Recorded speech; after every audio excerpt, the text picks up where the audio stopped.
everybody. Thank you. Excited to talk to you this morning. Those lights are intense. It's going to take me a second to get used to that. Hold on. Whew. All right, so I want to talk to you a little bit about how we are using our first-party data, and primarily what I'm going to talk to you about is content consumption patterns and understanding of our content itself to reach people in their moment of need. So, of course, similar slide. These are all of our brands. These aren't all of our brands, but the reason I have this up here is that I'm going to be talking about a signal that we have at Dotdash Meredith. I am not proposing that every single publisher out there in the world has the same sets of signals and the same perspective. We all have different perspectives. We meet people in different moments of need and different mindsets. But for us, because we have this breadth of content across entertainment and finance and food and health and home and pets and all of these different, and parenting and all of these areas, it gives us this beautiful holistic look across consumers' lives to understand how those different areas of life are interconnected and related to each other.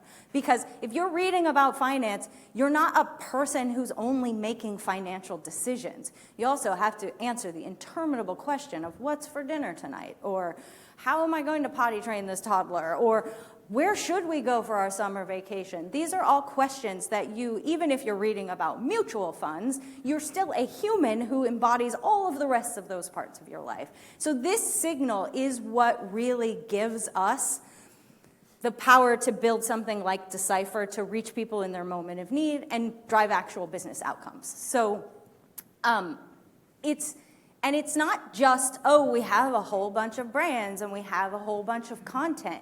It's that our content is by and large, not every single article, but by and large, really about helping people in active moments where they're really looking to solve problems, get inspired, answer questions.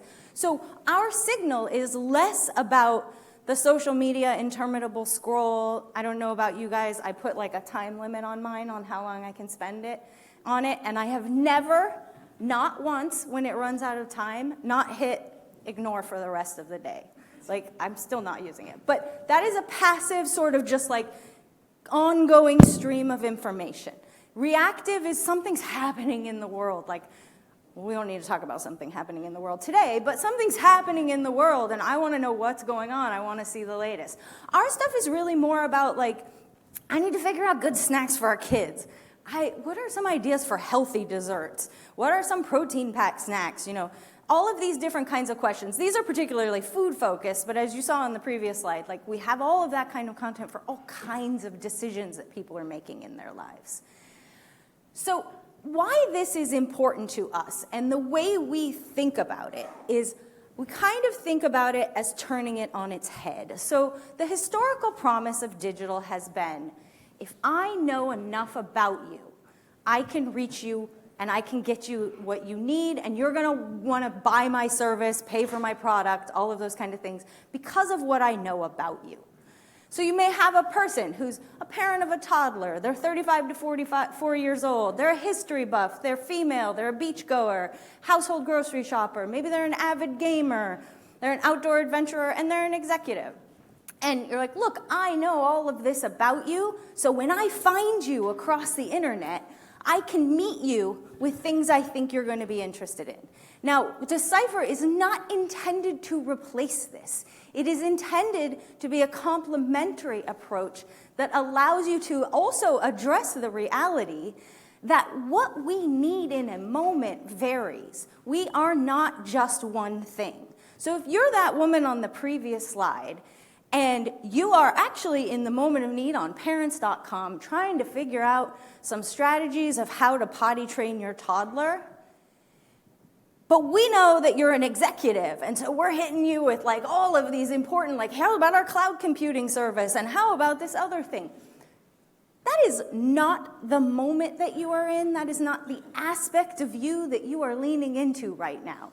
And if you take my favorite example to think about is, I happen to know, based on your past behaviors, that you are a parent of a toddler, and you are reading about planning a weekend adventure, romantic weekend in Paris, And we're like, check out these new pull-ups for your toddler. It'll help you. That's just not the right moment to meet you with that.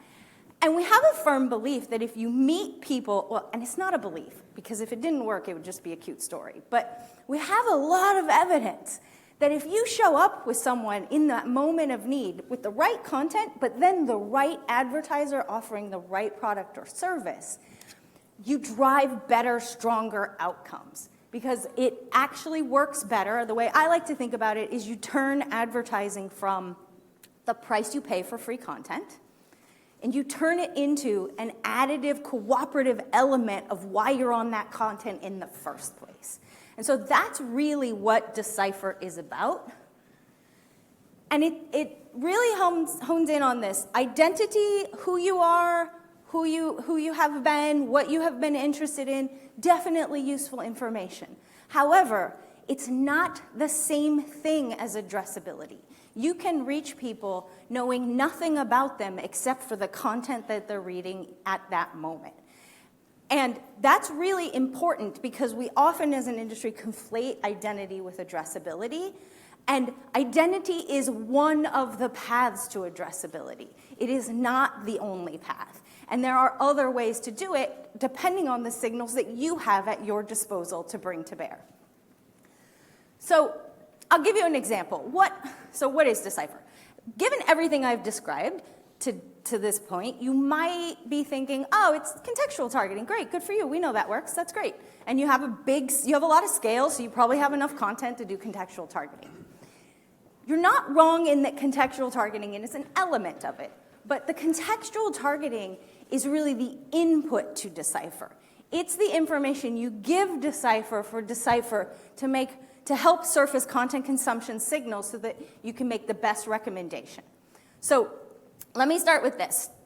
Audience targeting is a list of identifiers of some kind of who you want to reach. Decipher is a list of content areas across our network of content areas where people reading that content are in the right moment of need. And so what Decipher starts with is, let's take this example. Someone comes and they say, look, we're a mutual fund company. We want people to understand what we have available, et cetera. I don't need any data at all to know that it's probably a good idea to show up on our content about mutual funds. Like, that is just straight on-the-nose contextual targeting with an intent-driven audience because they're coming to get answers, not reading the latest news about mutual funds. If there's a lot of news about mutual funds, I don't know if that's the case, but they're actually investigating how to make decisions around mutual funds, what they should be thinking about. And so that's obvious, right? So that becomes the input to Decipher. And then Decipher's pretty straightforward and simple, which I personally love because I feel like if something works that is really simple and straightforward, you don't have to complexify it to sound fancy and to sound sophisticated. You can actually just go for what is the thing you're trying to accomplish. And in this case, we're trying to get our advertiser partners in front of people who are in the right mindset or moment of need to be predisposed to interact and engage with their creative, learn more about their services, sign up for something, buy something, all of those things. So mutual fund researchers, yeah, run on our mutual fund content on Investopedia and The Balance, easy. But Decipher says, okay, you told me that you care about this mutual fund content. Across the Dotdash Meredith portfolio, the first signal is contextual. It's just helping us on my team. We have a verticalized team of like health researchers and finance researchers and home and that sort of stuff, so they really know the content and the clients.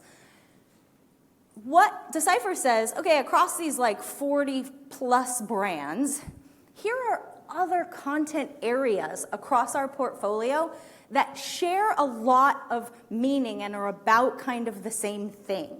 And I say share a lot of meaning because as of about a year ago, that contextual comparison is driven by OpenAI, rooted on their technology and understanding content, tied to our content. So it's saying, you told me you care about this, here are other areas of content you should think about. I'll give a non-financial example. You told me you care about family travel content, you should probably also maybe consider this group of content that's about amusement parks. Oh yeah, that's actually, like, let's make sure I get all the relevant contextual. But the challenge of contextual targeting is often scale, because in order to scale up, what you often have to do if it's strictly contextual is you just have to say, okay, maybe not mutual funds, maybe mutual funds and something else. And then, okay, maybe not, maybe just investors. Like, you have to keep going up to a more generic space until you get the scale you need, which is fine, but you lose some of that precise contextual moment of need. So that first signal is like all the kind of on-the-nose relevant stuff. The second signal is really, I think, where the magic comes through and where you get to learn hilarious and amazing things about humans, which is the best part of the job, is people reading about mutual funds on Investopedia. What across the entire portfolio of Dotdash Meredith, and Mike mentioned yesterday about the importance of a taxonomy. We have a structural taxonomy. All content is grouped in a hierarchical structure. That word is very hard to say. And it is by moment of need. So the idea is all the stuff about family travel is in the family travel grouping. Family travel sits within a larger grouping of travel and that sort of thing. So what Cipher says is, okay, now we have all the core content that's really on the nose about what you're interested in. Now, based on tens of millions, hundreds of millions of interactions and combinations, we can look and say, at scale, people who are reading about this mutual fund stuff, what are the other topical areas and content groupings across the portfolio that they're likely to be reading about? And so in this case, for instance, you can learn that mutual fund researchers are very, very likely to be reading about DIY recipes, or not recipes, DIY approaches and advice and guidance and projects. They're very likely to be reading about planning vacations to wine regions, all about wineries and where to go. They're very likely to read about content about dealing with parenting teenagers. And so you get these connections that are outside of the core topical space that paint a broader picture of the moment of need. I'm going to give you one of my favorite examples because I think it really drives it home is, let's go back to the family travel. People reading about family travel on Trip Savvy and Travel and Leisure are much more likely than any average user across the entire portfolio to be reading on LifeWire, our tech site, about Nintendo Switch and tablets. Now, anyone who's traveled with children isn't like, what? What could that mean? Why would I want that? Like, it is about entertaining your kids on the trip. And we see that not through making assumptions or relying on stereotypes, but letting the everyday content consumption patterns on our sites tell us what those connections are. And then we're able to build out, and again, a Decipher target is a list of content areas where their campaign will run. It is not a list of people. And the important part about that is that because identity is not the same as addressability, in areas where you have no access to an identifier, or maybe you don't trust the identifier information that you have, or you haven't seen it pan out in that particular area, or whatever. You have a way to reach anyone and everyone. And so that means everyone on their phone of Safari has the opportunity to see that campaign when they're in that moment of need, for instance. And then the other piece to keep in mind is, you talked about Doug talked about what you have done leading to what we show you. In this case, the very first time someone reads about mutual funds, we can deliver them guidance on who they can partner with to engage, to invest, and to make those decisions. We don't have to know over time that they've been interested. It can be the first time that they lean in. And so that allows us to get people in that moment of need the first time we ever see them. And it's really important here that I am talking about aggregated signal across individuals. This is not retargeting. Because if you, as a person, read mutual fund researchers, and then you go read some content on Dotdash Meredith somewhere else, you're not going to have, if it's intent targeted, that experience of, I read an article about mutual funds, now the next 6 months of my life are mutual funds advertisements. You will see it if you're reading content that is relevant to the moment of need. And why that is important, in addition to that it performs and works, and often much better than audience targeting, is that you are able to reach out and find people in those moments of need and deliver the message that you need, and we get to learn from how the engagement patterns tell us things about that moment of need. So I'm talking about engagement patterns here. I want to be clear. We have a lot of evidence that Decipher actually performs on outcomes like foot traffic and sales lift and script lift and brand lift and all of those kinds of things. But I want to talk about this here because Decipher, the fun part for me is if it was just an activation tool, like that's not, my thing is like I want to use data to understand humans. I want to tell stories about people. And what this allows us to do is not just content consumption patterns inform the insights, but the performance of campaigns when we target in that way also informs the insights. And so we can learn things. Like in this case, this was a campaign for a home decor company, and they wanted to talk about like updating your living room, et cetera. So yeah, we have some content across many of our home sites that is about living room decorating. That's on the nose. And it did, and these CTR lifts are, by the way, against benchmarks across location, brand, device, all of those kinds of things. So, and that, it outperformed sort of our own internal benchmarks of that engagement. But it also, when we ran in the teen growth and development, it also outperformed those benchmarks. And so what we can do is that we can take that performance to further validate and inform what those connections are. It becomes another data stream for us and for our clients. And one of my favorite examples is we did something with a all new category, hair care. And our content consumption said people who really care about hair care and hair care products are very likely to be reading about bridal topics on brides.com. And the client was also like, yeah, we think bridal area is a really big opportunity for us. We're really excited to like reach people in that moment. So we did run it, and almost no one engaged with the ad when it ran on bridal content. And everyone was a little like, wow, that's really, like, that's pretty bad. What happened? But it wasn't pretty bad. It was, in hindsight, we all were kind of like, well, that was stupid. We should have known that. But this is a hair product that promises with daily application to fundamentally change the texture and nature of your hair over 6 weeks' time. Tell me a bride heading into her wedding who is like, you know what I'd like to do? I'd like my hair to fundamentally change. And so no one wants that. And so, but what's meaningful to me about that is that wasn't just learning about Dotdash Meredith. It wasn't like, oh, don't run on brides.com with this kind of content. This was learning we were also able to give back to the advertiser and shape all the decisions that they were going to make because it's information about the user, about the consumer, about the intended customer. And so they can use that information to not run off and run a big launch campaign in all the other bridal publications and waste that opportunity, instead using what we learned from performance to better hone in on what we're doing. And so Decipher has been around for a while. I can't keep track of time anymore. Since COVID, I've lost all, it was after COVID is all I can tell you. You know, it is also something, it is the approach we were using at Dotdash. We didn't have Decipher, we didn't have this big fancy tool. It was a lot more work for my team to surface those signals and make those recommendations.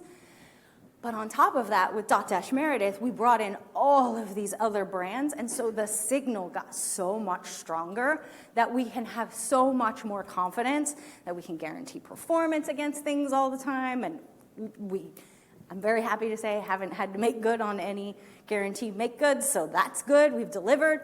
But we can never stop, right? Like, frankly, I mean, we're all in this industry. One of the most delightful and terrible things about this industry is you can never stop because it keeps changing right underneath you. And so you better keep moving and you better keep changing.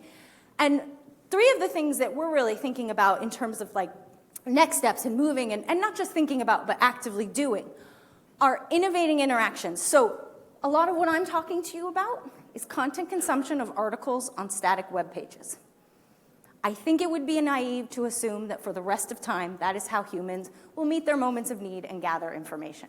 So we're continuously thinking about how does this concept, how does this ability to understand people in their moments of need extend to new ways of consuming information, to new environments, new dynamics, and how do we make sure we stay current on that? Secondly, what I'm talking about with Decipher right now is at that taxonomy group, at groups of content, right, related to moments of need. But within every piece of content, you know, you read an article sometimes and all you need is that TLDR topic because you weren't really trying to go deep. Other times you want to read all the way through to the nitty-gritty, like which tools should I buy to repaint my bathroom, all the way down to the bottom. So understanding and moving beyond just taxonomy groups to URL level and within the articles themselves is an important signal to figure out. And then signal extension. You may have heard of Decipher Plus, I don't know, but we are looking also it's more than just targeting. It's insight into moments of need, which can allow us to power things beyond the articles on our sites, including across the premium open web, where Decipher Plus, and I'll talk a little bit about what it does, but it basically uses the signal to understand content out on the open web, and then we can bring our knowledge of the connections in to recommend targeting. So, for instance, in the Meet users where and how it's best for their needs, can't resist a plug for the People app. It's actually quite a bit of fun. Highly recommend you download it. But this is more of a bite-sized, fun video clips and graphics and themes that is a little bit more of a daily kind of fun exposure kind of thing. And then we've got My Recipes, which is a recent innovation that is allows you to across, I think, the stat, and forgive me if the number's not quite right, but the proportion's right. We have an enormous food portfolio. We have about 40% of the recipes on the internet. And so, or 40% of the recipe traffic, I think I should say. I don't think it's of the recipes. I don't think anyone's counted those. But you're able in one single location across these to save, to gather, to plan, to even shop. Like all of these things are coming where we're bringing together all of that content and meeting people in this moment of need, which is, depending on the consumer, building up a fun library of inspiring ideas or figuring out frickin' meal planning because you're so sick of trying to know what to make for lunch. So these things we are continually thinking about, where do we meet users next and how do we make sure that we see them in their moment of need? And then here's where I talked about better understanding our content. And where in our, we have videos, we have images, we have, content is not just the big topic it's in. And so how do we understand? So this is in partnership with OpenAI because it's their ability to understand content that is surfacing these signals for us. Before OpenAI, we can look at the taxonomy level, which is kind of the breadcrumb you see often at the top of the site, like dogs and puppies, dog training, and basic dog training. After OpenAI, we can understand, as you're moving through the article, what's the content and how's that shaping what mindset or moment of need you're in. And then the last is that taking Decipher to the premium open web with Decipher Plus. The very simple way I describe this, it's powered by OpenAI's ability to understand content and proximity in a multi-dimensional vector space and all of that kind of stuff. But what really conceptually all it is, okay, with Decipher, across Dotdash Meredith, our signal tells us you should run in these content areas. If these other premium open web publisher content was on our site, would it live in any of those content areas? You should run your ad there too. Because it isn't about Dotdash Meredith. It's about the consumer mindset and the problem they're seeking to solve. And so I try to think about, I opened with, it really, not everyone has this scale or this kind of audience, because, if you're the New York Times, you're not, there are areas in which you're doing that, but you're also just a place where people go to see what's going on, to check in the headlines. You have a different signal. And so what I think the three things are is to remember in the end, though it can be easy to forget this, that our actual goal is to meet people in their moment of need and connect them in the advertising space, not publisher holistically, but in the advertising side, connect them with the right solutions. So what does that mean for your first-party signal? What does that mean for the information you have? Understand your strengths. There is no silver bullet. All the things that we're like, oh no, the cookies, and oh no, this, and oh no, that. It's never been an oh no because it's never worked for everything. It's never been the silver bullet. This is the opportunity to think about that, get real about that, and figure out what's right for you. And then the fun and terrible truth, you can't stop. You have to keep trying new things. You have to keep building and evolving. You have to try things that really don't pan out. You have to try new things and learn from where they fail. And so I think it's really, I think it's an exciting time in the industry. I know that's kind of a weird thing to say, but I think it's kind of exciting because when stuff starts fracturing, you get to acknowledge the things that were always there and get creative about fixing those and addressing those and solving them. So that's it from me. Happy to take questions now.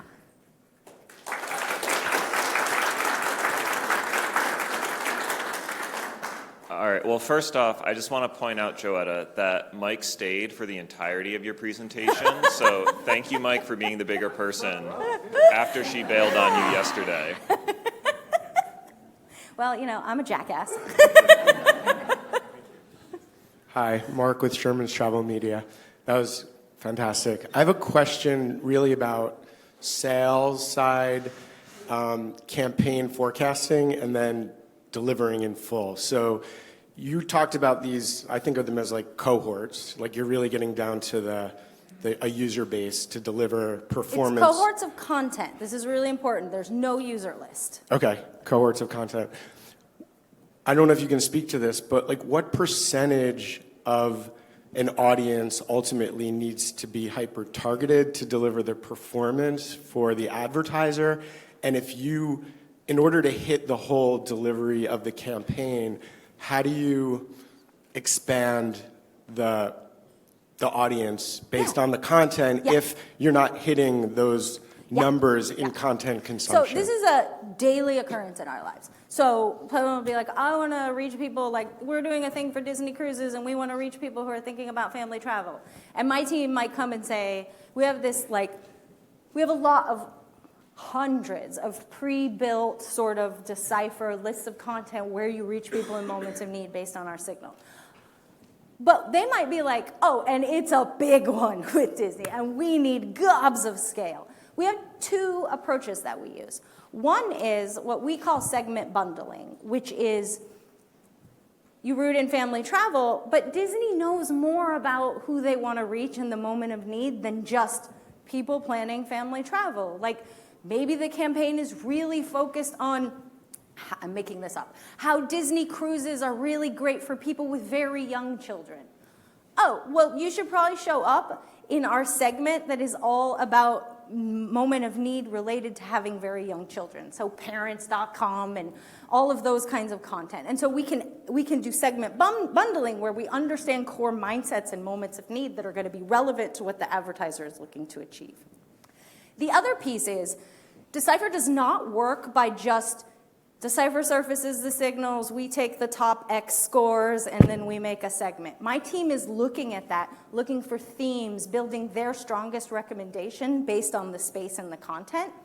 If we need to expand, almost always, we can go back in and look at other things that showed really strong connection that we didn't include in our original recommendation and can bring those in to broaden the scope, if that makes sense. Steve from Media Post. That was fantastic, by the way. I've been going back to the early days of behavioral. I've been interviewing people like you about how they break down their model. This was one of the clearest examples of how this is different from other models. Well, if I don't know how to explain it by now. But I want to bring it back to the starting point of context. And contextual targeting and the ways in which this is not like contextual targeting. How is this data informing your understanding of consumer experience? Because it really still comes back to how they're experiencing the ad within a certain mindset.